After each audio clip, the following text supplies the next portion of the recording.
they can get a hold of them. So I'm going to pass out the instructions.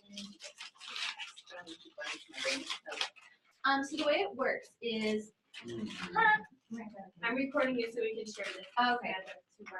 We will make it, so we just turn on. Yes, we'll go this corner? Sure, that's it. So the way the early alerts work is you submit it using these steps. That's about as much as I know. If you're getting an error with it, I know Tara had some issues with it when she was first doing it this semester. Just email myself or Andrea. Our contact information is really teeny on the bottom, but if you just can see our names, you can find us. But you submit the alert, you select the specific class and then the student who you think needs help. We ask for a description of why you're contacting them, because I don't want to call them and be like, hey, you got an early alert. And they're like, oh no, what happened? And I'm like, I don't know. So tell us, are they failing exams? Are they an online student and like missing all their assignments? Are they an in-person student who was showing up for like the first month and now all of a sudden they're like, poof, gone. And you're like, Sure. I don't know how to get in contact with them anymore. So it's kind of, like I said, that get you to the student so we can be kind of a middleman if you're having a hard time. So like I said, the steps kind of go through how to submit it. There are some reasons on here, so you can also kind of just say failed exam and maybe did like poor performance on exams and homework, or there's like check boxes too if you don't feel like writing out something. And I'm not asking for a whole dialogue, even just a couple sentences helps us. We ask that you contact the student a little bit or try to contact them first, because I don't want to be like, hey, you failed the exam, and they're like, what? Yeah. I've had students who are like, no, I'm doing fine in the class. And I'm like, your instructor said you're not. So we need to have a conversation about this. So like I said, the more you can put in there for us, the better conversation we can have with them. But, so essentially what happens, so you send this magical alert that's supposed to fix all the things, right? So it usually takes, myself and Andrea and I are the only ones who do them, and we're up to 100 so far already for the semester. So it does take us 1 or 2 business days to even call them for the first time. There is an automatic email that gets sent to the students. So once you submit the alert, it sends an email directly to their Scholar account saying, hey, you got an early alert for your music appreciation class. Please contact Andrea or Megan. Yeah, right. Now we know students and they don't look at their Scholar email and they're not going to respond to that email. So that's why we do call them next. And we have a whole slew of phones. We have their cell phone, we have their regular phones. We can kind of bug them a little bit.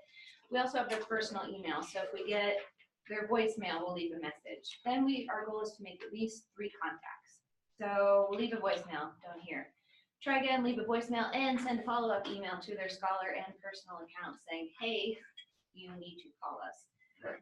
Try again. The last time we usually send services such as Learning Center, workshops that they can work on time management. So we do try and get into contact with them a few different times. But we, like I said, we can get their personal email, their Scholar, try to target them somehow. Or miraculously they pop in your office and they're like, I got this email, and you're like, okay, good, come on. So at least we can try and help build that bridge. With the alerts, as we start updating, you will get the first update. So when we send like that first contact, you guys will actually receive an email back saying, hey, the alert was opened. And we have like a voicemail, hey, their phone didn't work, but we sent some follow-up emails. You don't get the middle one. There's some weird thing where we can't send the middle contact, but you will get our final contact with the student as well. If we get them on the first try, huzzah, you're only going to get 1. Yes.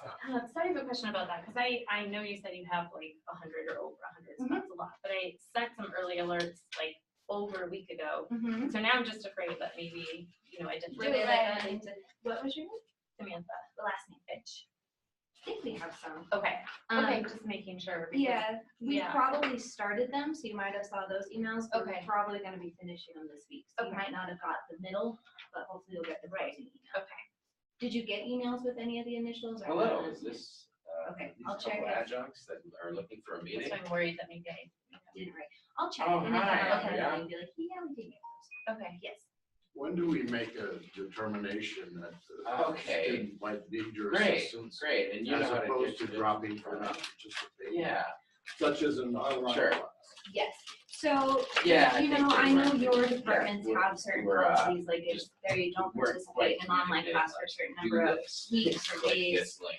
obviously we want you to follow that policy, but if they don't do it for like, what is yours, like 2 weeks? If they don't do Meeting it link, for 2 weeks, just, Well, I'm, or you my don't. attendance shows call 7714. get 3 weeks behind on an assignment, I can drop them. Okay, 7714. We're only into this Okay. second assignment tomorrow, yeah, but I have a student who, hasn't done. well, they go on every Wednesday Okay. and I post the module Okay, and look at it, but they, 4 Okay. weeks now, they've Yeah, I'm been sorry on that less didn't- than a half an wasn't hour. clear, like, I- to What I do do is all when, that. when it's like a week before they're gonna be really in trouble, I send them an email and I say, hey, you know, you're gonna be, I'm getting I've close already to having to said- drop you, I sent an and email I'm going last year. to turn in an Yeah. alert for you. Definitely. And I tell them I'm gonna do that. And okay. a lot of them say, oh, don't do that. Yeah. You know, Well, you know, it's obviously she hasn't turned anything in. Yeah, She's only I been know on there, Elizabeth she only goes on okay. So. to show a presence. And, but But most, she's not most of my submitting to work, students she's have not been, gonna yeah, pass. most of my students, they probably average 6 hours so far in the semester, just Okay. looking at content, Yeah, not counting what they working do on the on their project. reading and yeah. Yeah, so I'm just kind of confused whether or not this is one of those people who, So yes, I would say if they're giving you concern, like she said, send them an email. I like the week before, the early alerts that come in Already saying sent I'm gonna one. drop them in 2 days. We'll try and get to those, but that one gets a little tricky for us because sometimes there's nothing we can do at that point, they're gonna get dropped. I generally give a week after I Submit, send that. yeah, well, so I've that's. sent, and there was 4 of them that were Hello? participating, right? Hi, And Anthony. I sent them all an email Mhm. and saying, you know, I have to drop you Oh, if you're not weird. participating. Yeah. And 3 of them got into it and started going. Yeah, But this other one I just can hasn't even. I always say, if I don't hear from you in a day or two, I'm sending you an alert. Yeah, And that's what so I. I would say that would be a good student I to say send one sooner. for. sooner I than have later. one that, we do online, we just do online. And one, he's contacted me, he said, well, I'm gonna do all this stuff, and then. Never did. Hasn't done one assignment. So I should probably early alert him, right? Because if, sometimes then we usually ask and say, okay, well, how are your other classes? Oh, I'm also like behind in this one, but I'm gonna catch up. Okay, so you have 4 classes that you're behind in, and you're 3 weeks behind. So that's a conversation that we can kind of broaden and say, okay, is a full-time course load too much for you? Should you just focus on these 2 classes? But I would say that would be the word. I always be real specific. I say, if you don't turn in this and this by Friday. No. So that they don't have. any- Wait, how do I find the link? So The it's not link, too vague. go back to. Yeah, that's More specific for you new people, I've gotten more and more specific over the years. the better. And I say I say Tuesday at 5 o'clock. Yeah. You know, if I haven't heard from you, I'm gonna turn it in, or I'm going to drop you. That's what I do. I'm going never to used drop it you early. without any further warning Okay. if I don't hear from you. I'm not gonna keep bugging. Yeah. No, but we just ask that you, try and contact them first, like you guys have, because sometimes, like, I said, for the first month, that's kind of like a. I've had like a 50% success from people I've turned away. Yeah. I think that's pretty good. I'll take that. Because otherwise they would be. Yeah, because I'm not gonna lie, most of our contact is voicemail or phone. I or guess like so. Phone, we don't always get it in person, and just connecting. but at least to it's somebody something. trying to say, hey, don't stop. 0 Or like to your 0. class, maybe they like looked at it and they're like, oh, I can't do it, and they just didn't 630. realize you don't want to be in a withdrawal. Well, also with online classes, time passes really fast. Okay, yeah. And Thank they you, don't sorry. realize they're in the trouble they are. No. So, In that the right number. you know, and if you don't like, we get influxes So of they them all the actually time. contribute. Footsie will be a big one. Yeah, I don't know if you guys heard about that yet, but that's when they pretty much say, you have to drop humans. I don't know. That's when Andrea and I get a ton of early alerts and they're like, we're gonna drop them in like 2 days, but then they do, and we're like, because we didn't get to call them. So like I said, if you kind of know that's coming, just submit them a week earlier and that helps us so that we're not. I'd rather send an email to someone by mistake than. Yeah, then have them withdrawn and not know why. Hi. Oh, there's Andrea. Yay, can you hear us? You can't hear them. Okay, so, Okay. How can we? try the Andrea, are other- you on mute? No. No? Andrea, when you talk, does the microphone have a green bounce to it? No. Well, yeah, a little bit. Yay, Yeah. is that Jorita? It is me, hi. Then Volume on our side. So this room, can you hear me better if I stand right underneath the microphone? I can kind of hear her. Can you click on the volume there, Tara? yeah, so. Try again. So, Sound problems in this room. so let's try, go into the speaker again. Lower left, and hit the pop up. And then check the second one, real tech, under speakers. Yeah, with that. Andrea? Oh, now I hear you. Yeah. Yes? Marco? Oh, good. We've got you. So good. Jorita, can you hear us? I can. Oh, Great. awesome. Okay. Sorry for the technological, well, that's to be expected. No problem. Pretty much every time you try something new. All right, so you just missed, Megan is here, and she just started presenting about, safe design. So maybe you can do a really, early alert, a quick review of what you just said. Andrea, did you talk to her about early alerts a little bit? No, we've been trying to figure out what we're doing here. Okay. So Prescott humans can relax. Prescott humans can relax, and Okay. Jorita, I can have this email to you as well. Great, thank you. I'll just be there. Okay. Please don't. Do you want to move your camera down a little bit so you can see you, or are you good with forehead shot? Forehead shot. How's that? There, that's it. Okay. So we were just talking about the early alert system a little bit. So the instruction sheet that I kind of have just goes over how to submit an alert. So we were more talking about what happens after Andrea at the Verdi give a wave. So Andrea and I are the academic advisors. So I'm Megan and Andrea. We do the early alert system. So what that is it's a way for you to have advisors kind of reach out to students who you've tried to contact but haven't gotten much response, and they're just not participating or not doing well in the course. Does that kind of make sense? Did I miss anything with that, Andrea? No, you know what, we heard you really well at the beginning. Now we don't hear you very well.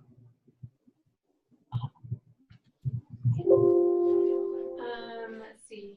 And our volume is all the way up. Is that any better? Hi. I'm gonna put you up full blast and see if this helps. Okay. Sorry. Good luck. I don't see where the microphone is. Is that it right there? Something that's with the webcam, so I could stand. Is this Is that better? Yeah, just a little bit, but I think we'll be okay. Yeah, our speakers are all the way up, so.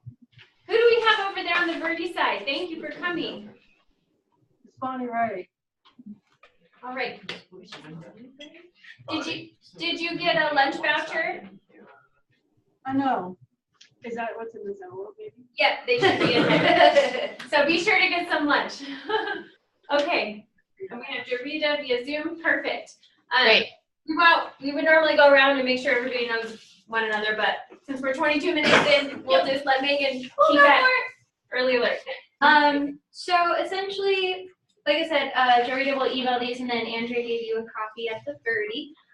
So what happens with this is you're able to kind of submit an alert for students who have concerns about. We do ask that you contact the student first, just so that they're not surprised, and kind of let them know. With the alert, we also like to have like some type of description of why we're contacting them. So when we say, hey, we got an early alert, we're not wondering if it's like attendance or their test scores or their homework or participation. We know why.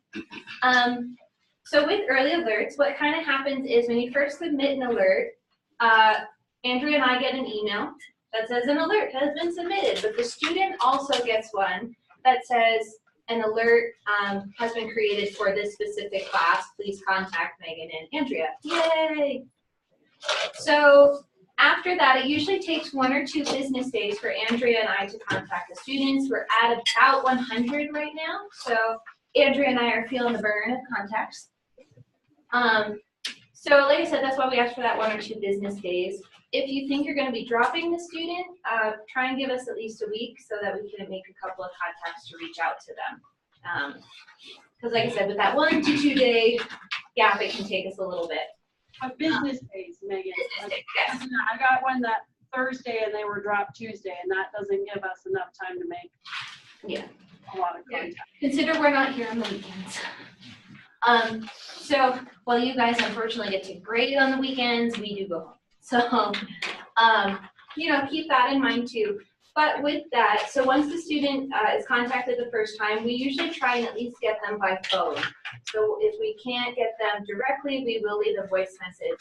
After that, we'll try and send emails to their scholar, their personal, and usually if we can't get them by the time we're contacting them a 3rd time, we'll send them information on resources like the Learning Center, or it depends on what the alert was submitted for and what services might fit them very well.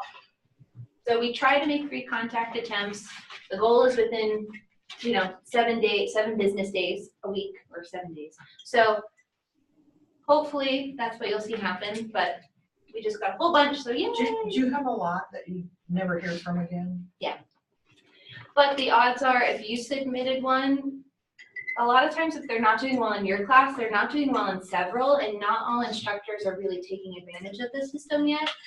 So I think it's cool because it takes the responsibility off of me. It's a great support system, especially since keeping students and helping them be successful is like one of our main goals. To have this as a record keeping tool, that's on my performance management evaluation, that I'll keep track of all the academic alerts.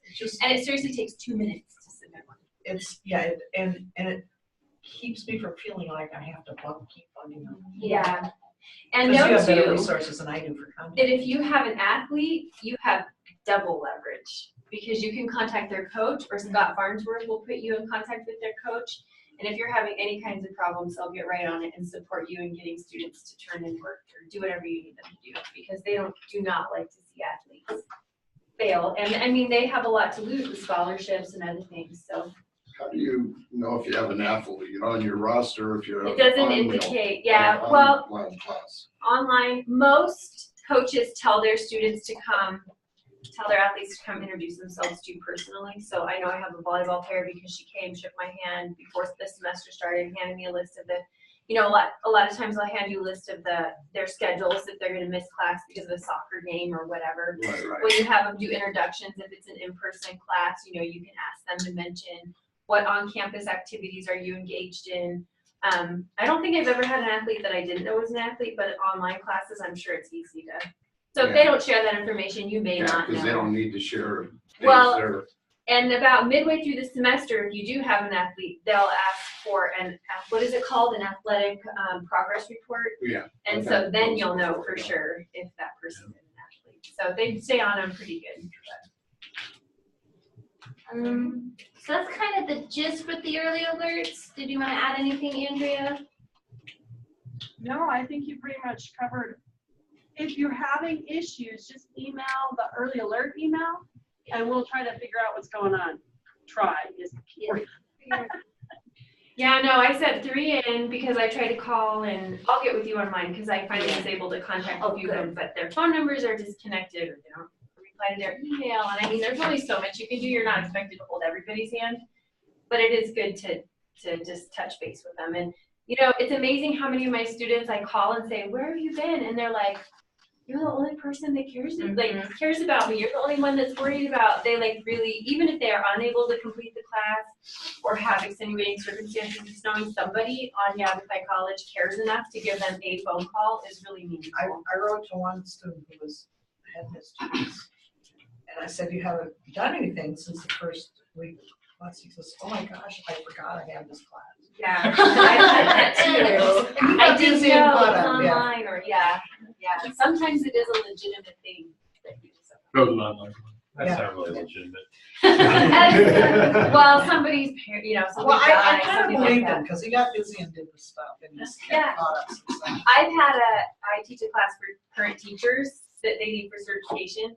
And when you're outside of YC, you're teaching full-time or or whatever, you don't know to check your YC email. Everything goes to your YC email, and they give us their personal email or their work email, but it defaults to their YC email. And so I was sending links on how to do things, and they weren't checking it because they had no idea they had to log in and check on that. And so that was another issue. It's like, you'd like to think that everybody just knows what to do, but truth be told, at a community college, there's a lot of people who are unsure or don't know what they don't know. And so a little bit of hand-holding, at least early on this semester, I feel like is worthwhile. And then the ones that actually don't intend to complete the class kind of weed themselves out along the way. Yeah. But in the beginning, it's best, I think, to err on the side of caution and not drop people unless you've really tried to get in touch with them. Yeah. Well, thank you so much. So now you have a name and a face for a person if you have any questions about early alert. Yeah. And then I'll keep the extras just in case someone. I'll save one. Okay. To share. All right. Thank you so much. No problem. All right, Sean. Woo-hoo. Cyber safety. If you all have any questions, because I know we're kind of shooting through some of this as we have the technology problems, email me and I'll get them answered for you. Okay. Bonnie, are you able to hear us okay? Yeah. Sorry guys, it's been a while since I've been in this room and I see they've kind of completely changed things around.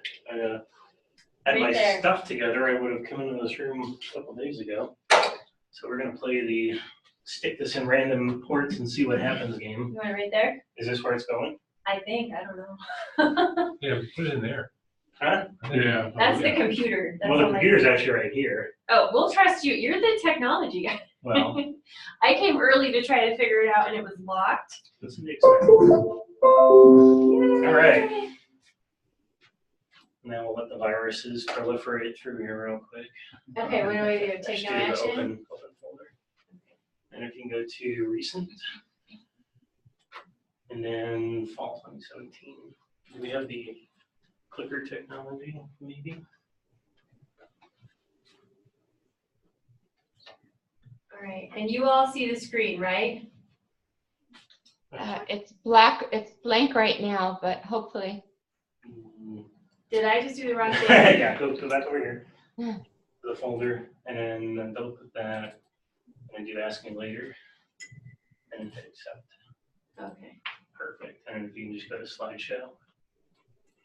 And from beginning. Or that too. Can you guys see it now? I don't. I just see two blank screens.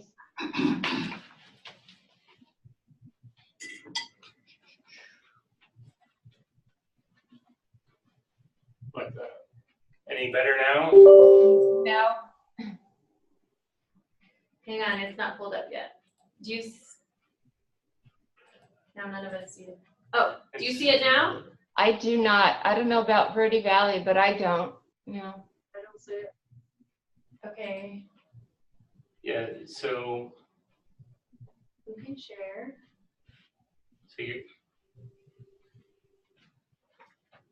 What do you guys see on the screen right now? I see two blank screens at each end of the attendees. So one at the left and one at the right. Just black. Go ahead and do. Share the screen. Yeah, you could just email it to me maybe later. You see anything now? Yes, yes, Okay. perfect. Okay, well, I guess I can just stand over here to the side. We'll just do that. Let's see if this thing works. No, that would be asking for too much here. It's not my day either. Okay, well. we can- Might this do something? or is that a- I've never seen this before. I think that's No. the camera. Okay, I'll click for you. Little mouse. Just tell me when. Okay, so, first of all, thank you all for being here. I don't know, everybody here is new adjunct or, no? Okay. No.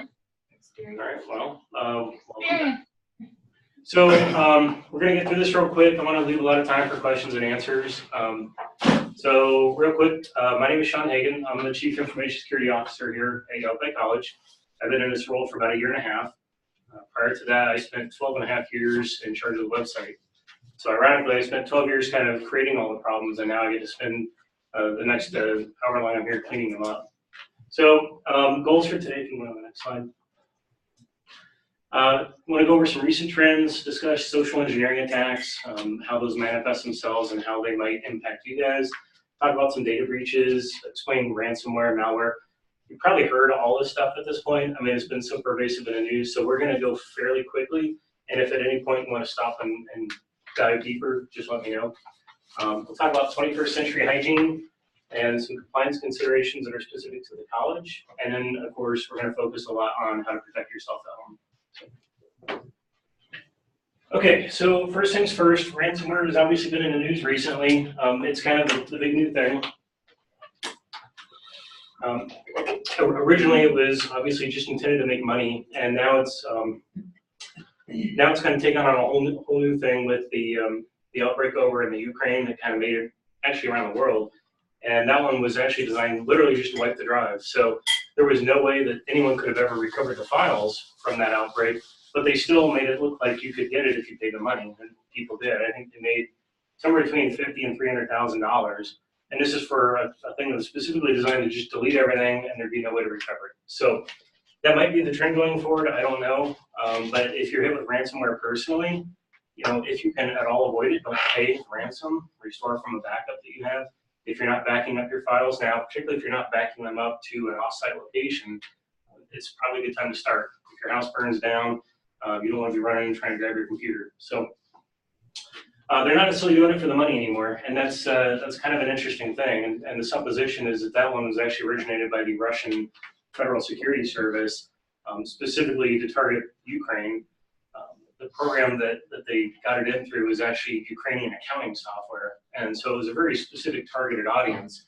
It just happened to spread because there are a lot of multinational companies that have offices in Ukraine. So if they have an accounting office in Ukraine, but their computer network talks back to London or New York or something like that, obviously the ransomware can spread. So that's kind of how that one worked. Data breaches, everybody hopefully at this point has heard about Equifax. Hopefully you've checked to see if your account was part of that. The site is terrible, so apparently you can go there multiple times throughout the day, put in the same last 6 of your SSN and your last name and get different results each time, which is really cute. It doesn't lead to. I've heard of people putting in tests, 1, 2, 3, 4, 5, 6, and I they say they've been breached. So. Yeah, I put in a few bogus ones, and they actually came up like, no, you haven't been breached. So my limited sample size of like 5, I was like, okay, I'm going to send out the news flash, and then subsequent to that, it became apparent that no, it was still a problem. So here's the thing. Probably just assume that you were breached. I mean, 143 million accounts, it's pretty good odds, certainly better than the Powerball. The other thing with that, you know, if you haven't already done so, we did send out a news flash. There's a couple of different options you have to protect yourself at this point. So there's fraud alerts you can do, and then there's credit freezes. And credit freezing is kind of the nuclear option, but it's the very safe one. You'll be certain that your account isn't misused in the future. Fraud alerts are a little bit easier, but they're more work and they're a little bit easier to start out with, and they're free, which is important, but you have to renew them every 90 days. And although they're supposed to stop people from taking out new loans or lines of credit in your name, apparently that's not always the case. So I'm going to just throw out there, you know, one great source of kind of information security news and resources is Brian Krebs. Krebs on security. You can just Google search his name. It's, you know, he's got a lot of information out there about, yeah. Does LifeLock help in this situation? Well, they certainly claim to, and I'm not even going to touch on that. I'll let you read Krebs's thoughts on LifeLock and similar services. He's not a fan, I think is the quick summary on that. So they can potentially provide value in alerting you to inquiries, but I don't believe they're actual credit freezes or anything like that. So aren't they owned by Equifax? So that would create a problem right there, wouldn't it? Well, I don't know who. I know LifeLock is. I think it's owned by one of the big three. I don't know who, but at this point, I have so little faith in any of the three. You know, I mean, they control your ability to get credit, and yet they can't control their own, you know, system security. It's kind of an absurd double standard. So it is what it is. And I guess that's part of the problem because I'm accepting it at this point. I shouldn't. But we'll come back to that a little bit later in the discussion here. So bugs in cell phones. You know, there was a news article came out a while ago. There's like 1.2 billion phones that have a pretty serious security vulnerability, and a system called Broadphone, and it was announced back in July at DEF CON, or one of the security conferences up in Las Vegas. And basically, they can compromise your phone through Bluetooth or wireless. It's actually the Broadcom chipset is the vector into that one. And then there was another one that was just announced 2 weeks ago called Blueborn, and it's a Bluetooth vulnerability for cell phones. Here's the thing with cell phones, and there'll be another slide later. If your phone's more than a year old, or if you're not getting updates any longer, it's like a walking time bomb, and it's probably time to consider getting something else. My phone is not even a year old. I got it Black Friday last year, and if I go in here to settings, and I go to about the phone, and I see if there's any updates available, it says it's up to date. It says there's nothing else available for it, and yet I know for a fact that it's susceptible to both of those issues. So that's pretty concerning to me. So not even a year old and I can't get updates anymore. I'm told anecdotally that iPhones are better for this, that even if they're more than 2 years old, a lot of times they're still getting security updates. I have no proof of that, so I don't own an iPhone. But I will let you, you know, use your judgment with that one. One of the more recent trends we've seen just in the last 3 months actually is attacks on software developers and software delivery systems. That's actually how the Ukrainian thing happened. So they compromised the Ukrainian accounting system, sent out what was supposed to be an update to the accounting software, you know, like new rules, regulations, whatever, and that was how the ransomware got out there. We just saw it a couple days ago from a company called CCleaner. And here's the thing, we've been recommending we use it internally within the IT department, and we've been telling employees of the college that it's a good tool to use, and it really was. It was a free tool, and it would run through your computer, and it would clean up temporary files and registry entries that were no longer referenced and things like that. And it had the effect of immediately improving system performance by 15 or 20% in a lot of cases. So this is a legitimate software that I think its install base was up to almost 1 billion installs, and the compromised installs was 2.3 million installs that were actually compromised. And this is only like a month ago, and the news just came out in the last like 3 days. So here's a legitimate software company putting out software, and the hackers are getting into the company and injecting malware into the update system. I mean, at this point, kind of all hope's lost. I hate to say it, but if somebody were able to do that with Microsoft, can you imagine the mess around the world?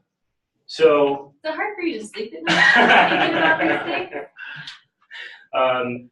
Yeah, it's well, I would say it's providing some job security, but I think at some point people just say, you know, forget it, and we're going to go back to you know, drawing on tablets or something, and literal tablets instead of tablet computers. Next slide, please. So that's kind of it's been a really creepy 12 months, and I think it's going to continue for a while. Despite all that, you know, we still have some of the same concerns. So a couple things: phishing and social engineering are perpetual concerns in any organization, particularly in higher ed. We are the #2 source of data breaches outside of, I believe, healthcare. We're a great target. We have a lot of data on people, and you know, particularly not just higher ed, but education in general. You know, at the K-12 level, if I can break into a K-12 computer system and get information about like a 6-year-old, get their social security number, they're not going to be applying for credit for 12 more years. So I've got 12 years to do whatever I want under their identity. So you know, I don't know if any of you have involvement at the K-12 level as well, but it's a serious concern in the education sector. So we'll talk about some other phishing and social engineering stuff in a minute here. We have a lot of compliance requirements here at the college. We have FERPA, which is Federal Educational Right to Privacy Act, I think. HIPAA, which is the Healthcare Act. PCI, which is payment card industry. You know, like Sodexo over here, if you go in and you pay for your food, or with the Performing Arts Center, things like that. GLB is a financial services thing, because we do offer or facilitate loans to students. We are considered a financial services provider. And finally, GDPR, which is a new one, and we're kind of like nervously laughing about it internally because it's a European Union regulation, but it applies to us, we think. Basically, any European Union citizen that were to take a class, and we do have some, you know, we have somebody from the Netherlands last semester that took a class at the college. They have a whole slew of rights and privileges under this regulation that goes into effect next May. Among the most interesting of those is the right to be forgotten. So you can literally say, you know what, I've had it, I don't want anything out there about me anymore, and they can send essentially a cease and desist letter, and we are legally obligated to delete all their information. So you can imagine, like, if you go troll on Facebook for a few years and say, well, all right, this isn't fun anymore, or I want to get a real job and I don't want this coming up, they can just say, hey, I want to be forgotten. Technically, Facebook has to go in and delete all their information. Now, in an educational setting, that's really weird. You know, if they come here and take classes, how do I delete your information and still maintain things like a transcript if you ever want to? So I don't think anyone in higher ed knows how this is going to shake out yet, but it's going to be a big deal for us too. And then the last issue is, you know, breach response remediation. You know, the Equifax thing, you know, it actually happened months ago. They just announced it. And then, of course, if you're watching the news the last week, they had an even earlier data breach that happened like back in March. And they never even announced that one because they didn't feel that information had been compromised. So breaches are happening pretty much weekly. And there's a couple of websites you can go to if you're interested to see who's been breached, the number of records. We do monitor for that for the college, for everyone that works here and students. So if information is breached and then they try to sell it on the dark web, particularly usernames and passwords, we hope we're getting notified about that. And as we get notified, you know, we have a process we run through to determine the likelihood of risk. And if we think it's risky enough, we communicate out to the people that are impacted. You're welcome to use the same service. It's make sure you use 3. There's one free one that you all can use. It's called Have I Been Pwned? When I say pwned, it's PWNED, and it's all one long word. It's a free service. You can go put in your username or your email address and see if it comes up with anything. Okay, excellent. All right, so actually, can you go back one slide for just a second? I'm sorry. I just want to point this out. So I was at a conference last week, and I'm a little bit more interested in this stuff now. And I know this is a terrible picture, but it's partly on purpose. So this is the concierge desk at one of the hotels I stayed at. And this paper right here is a username and a password for a website that the concierge goes to redeem vouchers. That was unattended for 20 minutes. I mean, I could have gotten a great snapshot of it. And I went back, you know, 2 times. The same hotel, when I checked out, you know, the key card stops working at noon because that's checkout time. I would go back down there and I'd say, hey, I left my bags up my room. Can you just renew the key card so I can run up, get the bags, and I'll be out. Twice on 2 different stays, 4 days apart, they updated the key card for me without asking for photo ID, without even asking for my name. All I had to give them was a room number and a key. I can guarantee you that Hyatt Hotels has a policy that says don't do that. So it's great to have policies. It's more important to have awareness of the risks involved. So what could I have done with that? Well, if I knew somebody was up in that room, I could have gone up there, done whatever bad stuff I was going to do to the person, or if I knew they were not in the room, but their baggage was, I'd go up there and rifle through it, you know, look for personal belongings, whatever I wanted. So it's really important that not only do we understand what the policies are, but that we try to abide by them. And if you feel they're onerous, please, by all means, let me know. Yeah. Could you please spell again that pwned? Yeah, it's Have I Been, B-E-E-N, PWNED.com. WNED.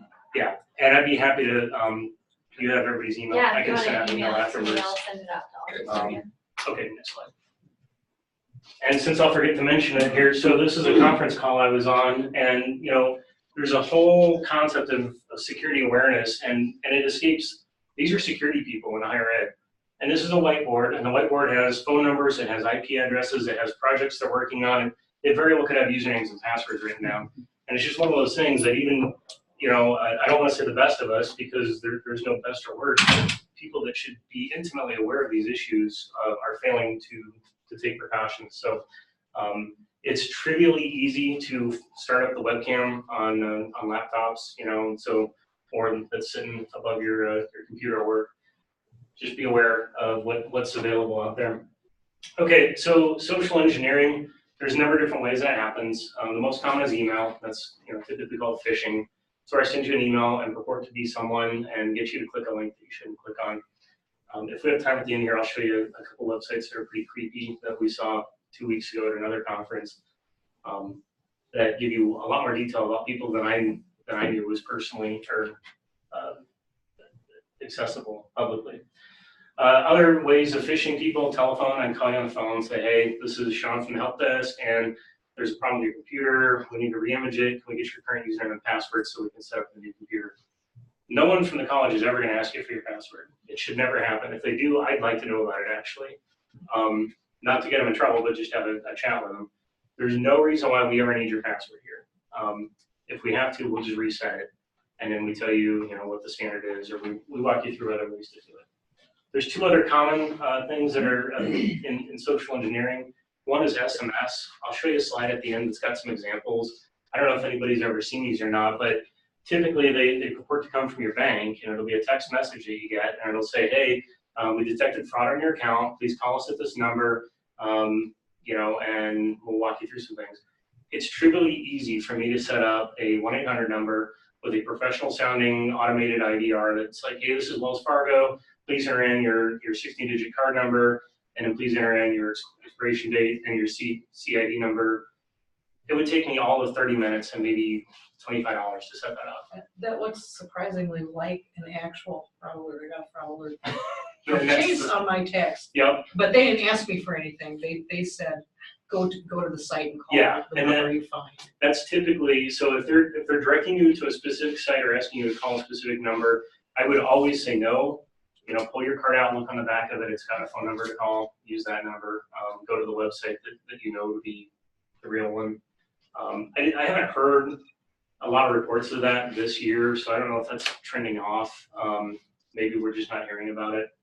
Social media is kind of another weird one. There's a lot of people out there. There's a lot of not even just trolls, but bad actors that create fake, like very legitimate looking profiles, like on Facebook or LinkedIn or things like that.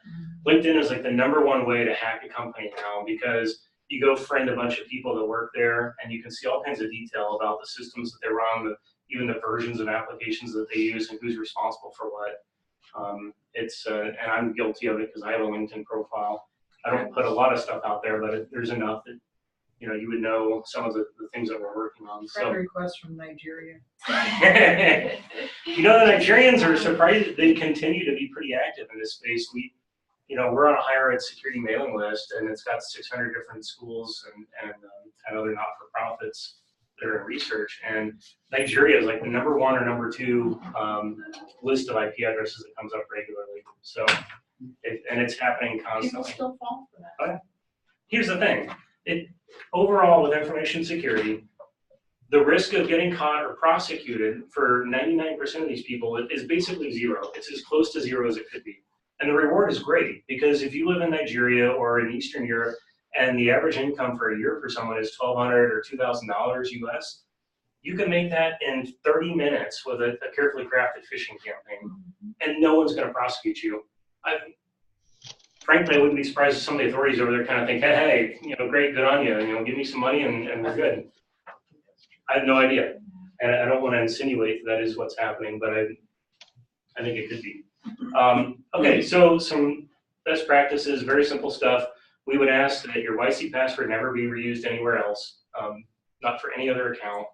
And that's one of the big problems we have, is when accounts are compromised, I got to spend anywhere from 5 minutes to a couple hours per account to go check in and see if it's possible that the password that was out there was reused here or elsewhere. So ideally, you have one password per account. How do you manage that? LastPass. LastPass is free for personal use. LastPass got hacked, I think twice. So there's no good answer here, but it's something you might look into. They have a plugin for web browsers. You can store all your passwords in there. It'll generate secure ones. I think it'll even automatically facilitate logins for you for different websites. So,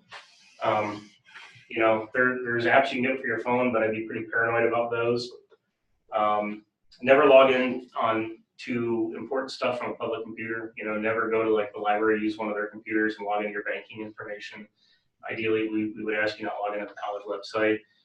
If the computer's in a semi-public location and it's not routinely like imaged every night, it's very trivial to get malware onto those computers, keyloggers, things like that. And we've been hit by that in the past year. So we've actually had, there's banking specific malware that just kind of sits in the background and waits till you go to bank websites. It's got a big giant list of them.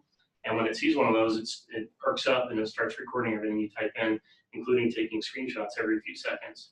And once it gets all that data, it ships it back off to whoever the bad guy is, and they can immediately log into your bank account. So that's, and there's a couple of those, and those are still pervasive as of, you know, the last monthly phone call we had, so a couple weeks ago. Next slide. There's a couple relevant policies here. I'm not going to go into them now, and if you have time, please read them at some point. You do have to read to them when you log into our website the first time. One of the big ones is Clean Desk and Clear Screen. So that photo is from this weekend over at Dollar Tree. That's a job app. That's got a social security number, a physical address, a phone number, a name, and everything You're else. always looking for these things to add? That's awesome. I know I'm doing presentations. I got to find some relevant slide, right? So, and you know, the thing is, you know, the cashier is right there, and I'm just standing there looking like I'm futzing around with my phone or, you know, putting money away or whatever. And she walks away, and I kind of look over. Oh, there we go. And you know, if that was you filling out a job app, you wouldn't want it sitting out there where anyone could see it. So if you have confidential information about students, anything that's related to their medical conditions or that's got their, you know, personal information on it, please make sure that you secure it. Okay, so protecting your interests. Generally at home, automatic updates are a good thing, except for CCleaner or the Ukrainian accounting software. Passwords, longer is better. You know, we recommend 12 characters minimum now. I really think that a passphrase is a great tool if you can do it. A passphrase, take your favorite line from a movie, a book, a song, a poem, whatever. It's a sentence, right? It's actually a great password because it's long usually. It's going to be more than 12 or 15 characters. It's probably going to have an uppercase. It's probably going to have lowercase. It's probably going to have special characters or punctuation. Maybe it's got numbers. There's a lot of different ways you can futz with it where it's very easy for you to remember it, but it's also a very strong password. So I think that's a great way to do passwords. We're going to offer some incentives, hopefully in the next 2 or 3 months, where if you do a longer password, we'll ask you to change it less often. So maybe once every 18 or 24 months instead of 6 months or so. We might even get to the point where we allow you to have four-digit pass, you know, like PINs. And then as long as you use multi-factor authentication, you're allowed to do that for a year or so. You can imagine it's pretty easy to remember a 4-digit PIN. So at home, you know, again, just like work, you should have passwords for different systems. You're going to need to use a password manager. LastPass is certainly not the only one. You can do a Google search for good password managers or free password managers. There's a number of different sites that have reviewed them. You can see the pros and cons of each and kind of determine what your risk and comfort level is. Firewall at home, hopefully everybody's got a firewall. Yes? What about using something like Google Authenticator? Google Authenticator can work great, but the other site has to support it. Yeah. So for MFA here, we're not actually probably going to be able to support Google Authenticator. We have a very similar technology, and I'll show you that in just a second. Okay. Firewall, hopefully everybody's got one. If you don't, they're pretty inexpensive now. They're usually baked into your router or your wireless access point. Hopefully they're automatically updating. If you haven't ever logged in, you might want to check that out. You also might want to go in and change the default password, because a lot of times it's printed right on the side of the device. You know, anti-malware. If you don't have it, you should. There's a number of good free ones on the Windows side. Windows Defender. Sophos Home is actually a really nice, completely free anti-malware tool. Trend Micro is what we use here at the college. We're working with the vendor to try and make something available free to our employees here. So hopefully I'll have good news on that before the end of the year. On the Mac side, Avira and also Sophos.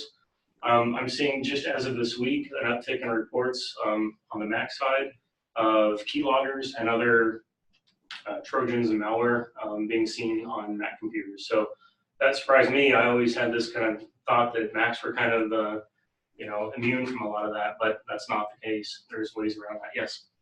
I was on Chrome on my Mac. Mhm. And I went to a site that said I needed to update Java.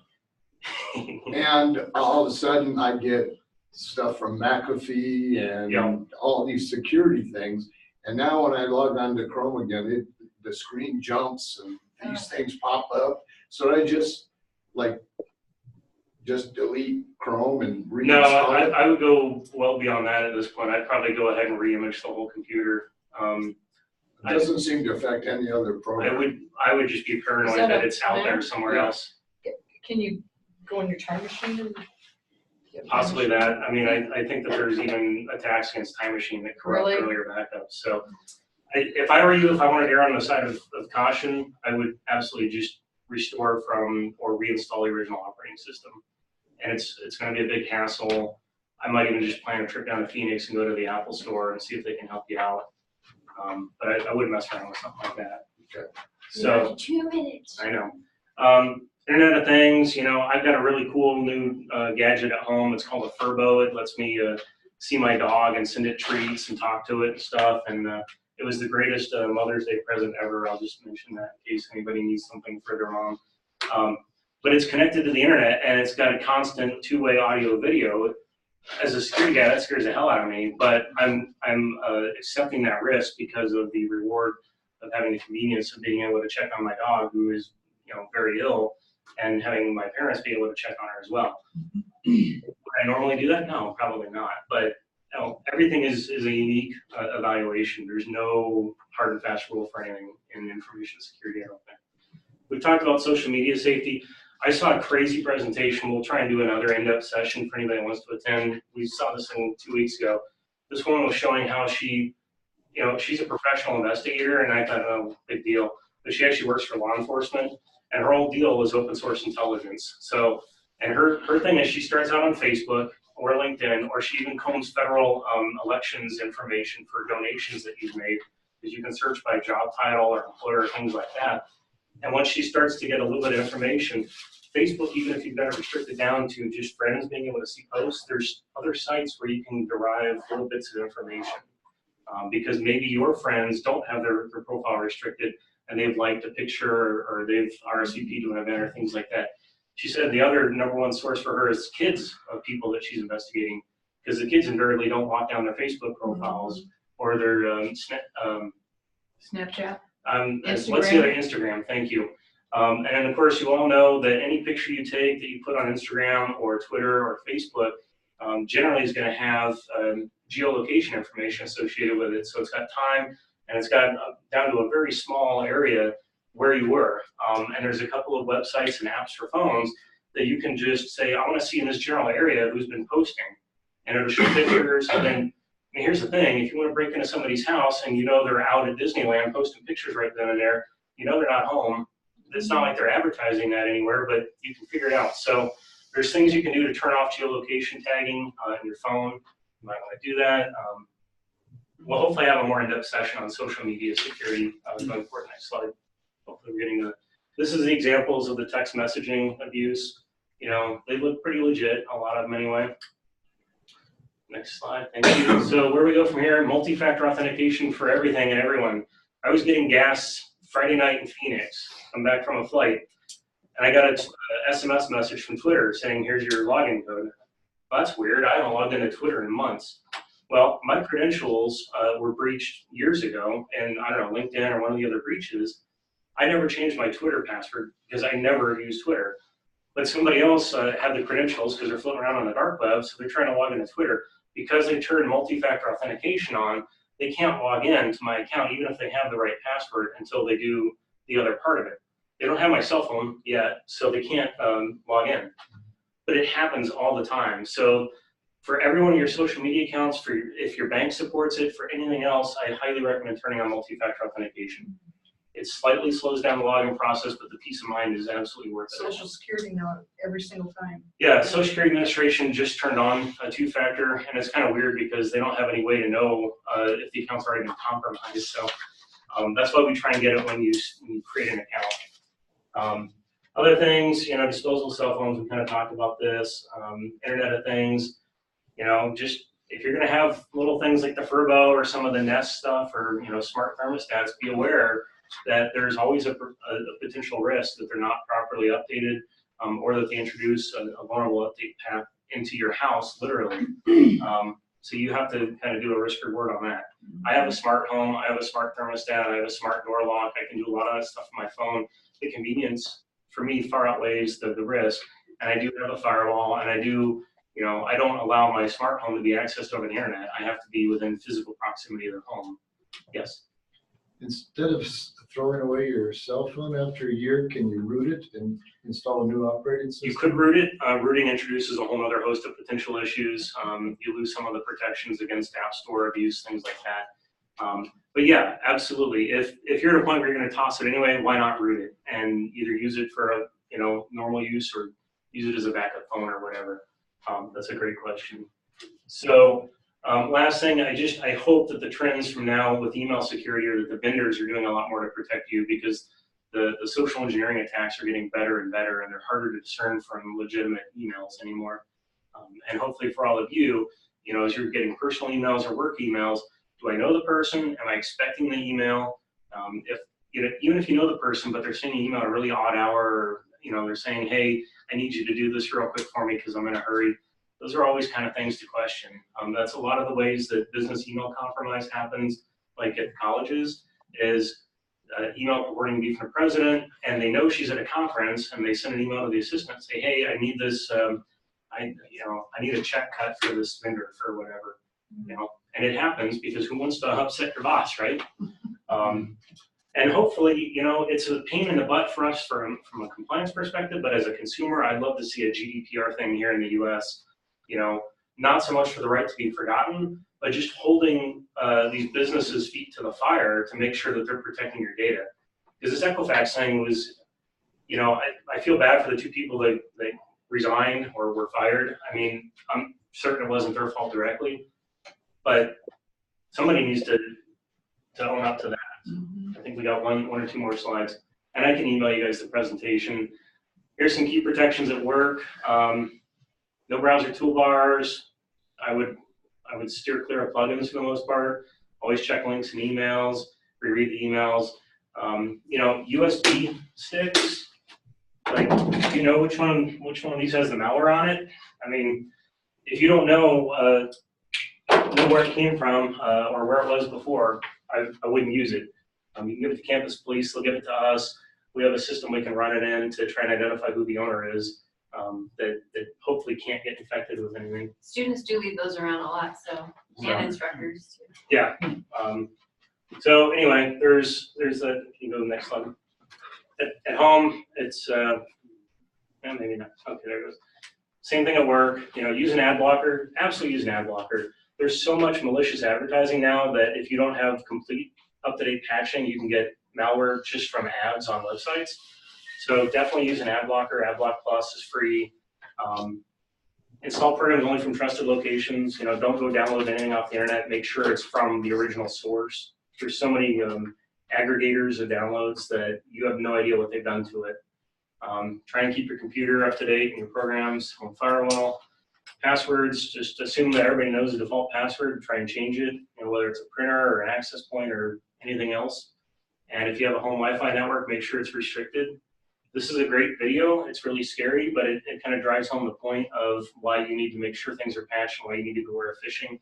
So again, I'll get your emails. I'll send this link out if you want to watch it. It's a couple years old, but it's still highly relevant. And I think we're to the last slide. Yes.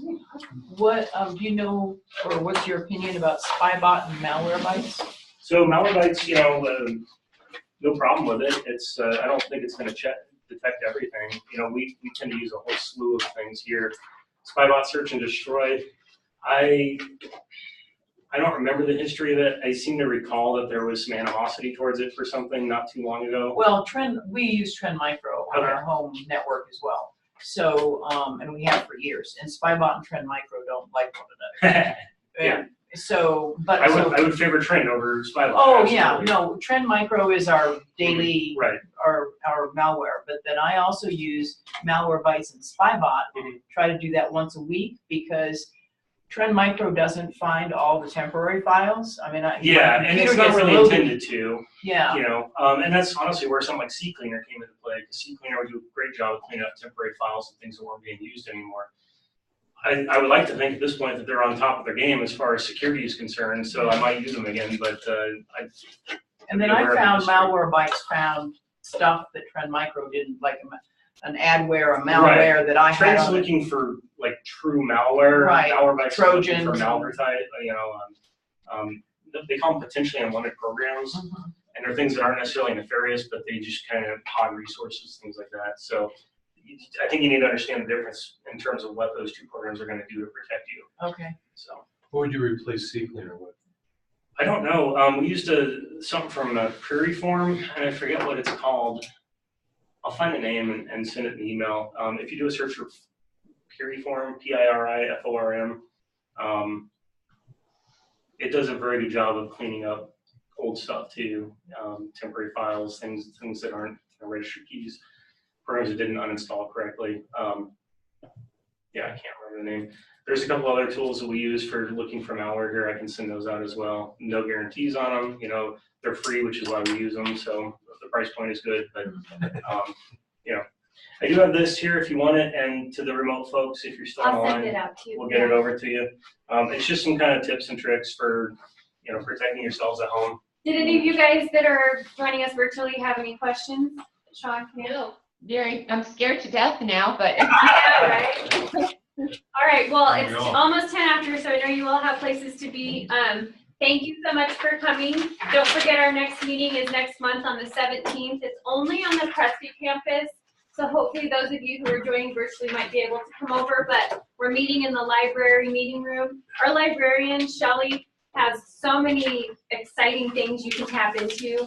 We'll do like a little tour. We might have some stuff you didn't know existed. And then we'll talk about I get it mixed up. This year it's Turnitin. Last year it was SafeSign. This year it's Turnitin. And that's our plagiarism detection tool. So any of you who have students that submit papers in any way might want to know how to use that. So if you all need me to set up a meeting about a topic you don't see represented, we have emotional intelligence coming up, let me know. I can set stuff up anytime or support you in any way. And I'll be sure to send this out as well and share it with any other adjuncts you might know that would be interested in it. Thank you. Thanks for your time. Sorry to run over Have a great again. day. Bye. Bye, Bonnie. Bye, Dorita. Bye. Prevention, like having your backup offline, knowing what to do when you do it. For what? Anything that's messing. Well, yeah, I mean, you know, really, I'd favor managing your computer every 6 months or every year, but that's kind of an onerous thing for a lot of people, and if it's even possible. Well, but you need to have the files that you have. Yeah. So